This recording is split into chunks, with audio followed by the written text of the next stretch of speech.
bah oui, exactement. C'est tous les jours qu'il est là. Moi, et je vous dis bonjour les amis. Salut Arnaud. J'espère que vous allez bien. Et si vous n'allez pas bien, eh bien ce matin, je vais vous donner un petit parfum de soleil, un petit air de vacances. Je vous emmène à Cuba. J'adore. Car des élus de la ville de Guingamp souhaitent faire venir des médecins cubains pour sauver la maternité qui est menacée de fermeture. Vous avez lu ce truc-là? Ouais. Alors, ça va commencer à Guingamp et puis après on les enverra dans les hôpitaux parisiens comme la Salpêtrière. Voilà.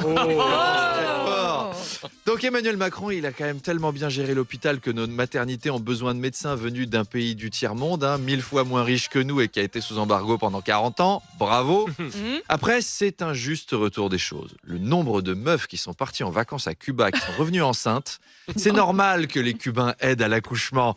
Donc là, les soignants cubains, ils vont débarquer en salle de travail.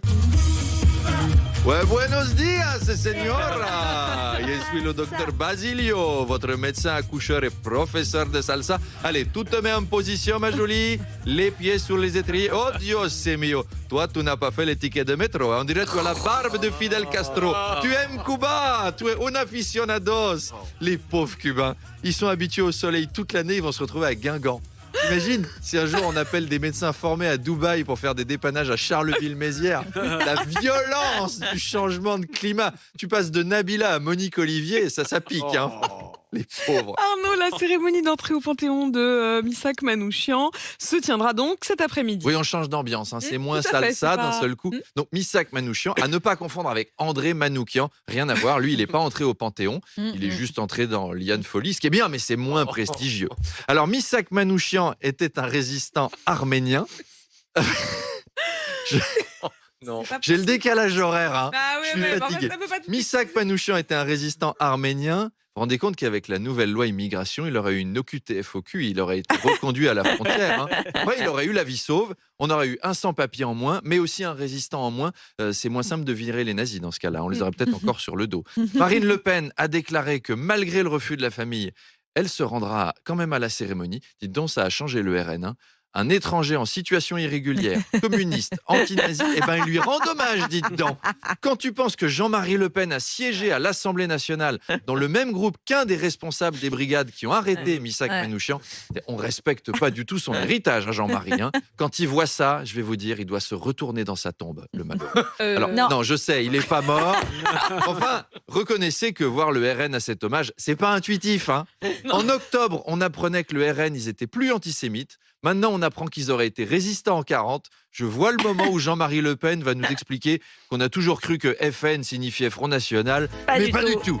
Au départ, n'est-ce pas, FN était les initiales de Flower Nation, un parti fondé dans un esprit de partage et d'amour pendant la période Flower Power. Car j'ai toujours été un Rastafari dans l'âme, Madame Rosy, et c'est sur le bon son de Bob Marley que j'ai toujours combattu le grand capital prédateur venu de Babylone qui oppressait, je dois le dire, Zion et mes frères de couleur.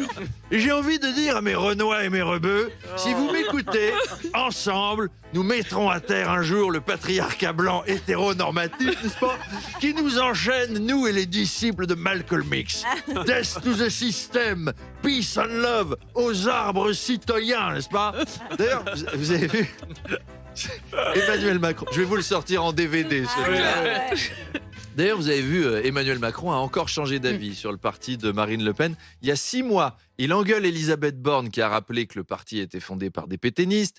Et hier, il rappelle que le parti a été fondé par des pétainistes et qui ne fait pas partie de l'arc républicain, alors que Gabriel Attal déclare que pour lui, l'arc républicain, c'est tout ce qu'il y a à l'Assemblée nationale. L'Assemblée nationale.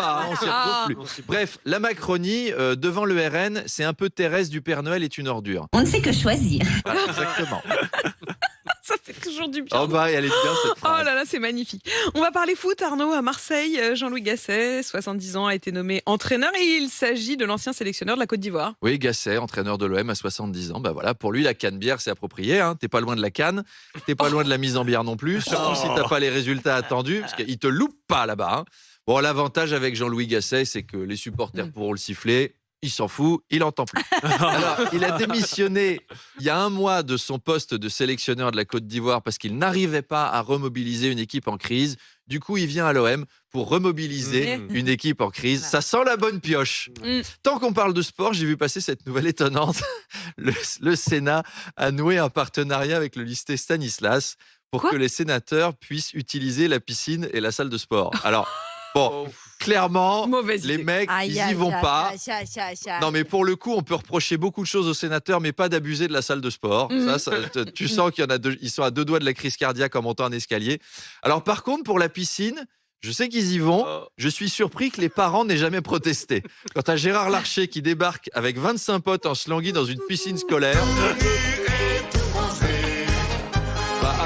Vous êtes parent d'élèves, vous êtes une honnête mère de famille. Si votre gamin revient en pleurant, maman, on a dû se baigner avec Gérard Larcher. Il a joué à nous éclabousser. Et il y a Joël Guérillo, il a voulu faire un tour de magie à la surveillante et il a mis de la drogue dans le pédiluve. Vous allez vous demander ce qui se passe dans un établissement aussi cher et vous aurez raison. Et puis Arnaud, mon invité ce matin, c'est le patron des magasins Lidl, Michel Biérot.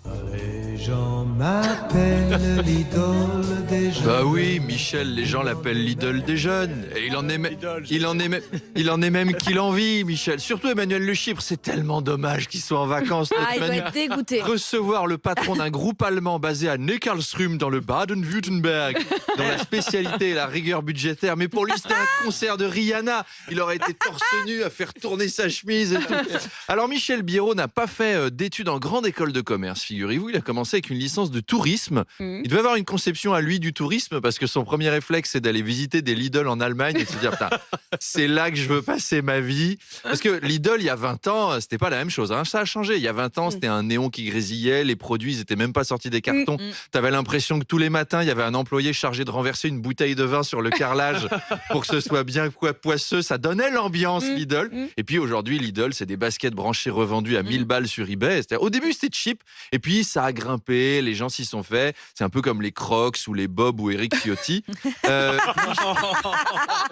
gratuit. Michel Biérot sera au Salon de l'Agriculture pour répondre aux agriculteurs en colère contre les marges distributeurs et qui semblent prêts à faire de nouvelles actions là-bas. Alors d'ailleurs, le directeur du salon, il a été un peu... attention, il a dit « Le salon doit rester une fête, c'est aussi le salon des grands-mères, des poussettes et des familles. » Oui, ça ferait mauvais genre si on aspergeait les fauteuils roulants des vieilles mamies avec du lisier de porc, elles n'ont rien fait, ou de la bouse de vache dans des poussettes. Après... Des bébés et des mamies qu'on promène assises dans des matières un peu similaires, ça arrive, mais c'est parce qu'à cet âge-là, on contrôle moins bien ses sphincters. C'est pas la peine que les agriculteurs en rajoutent.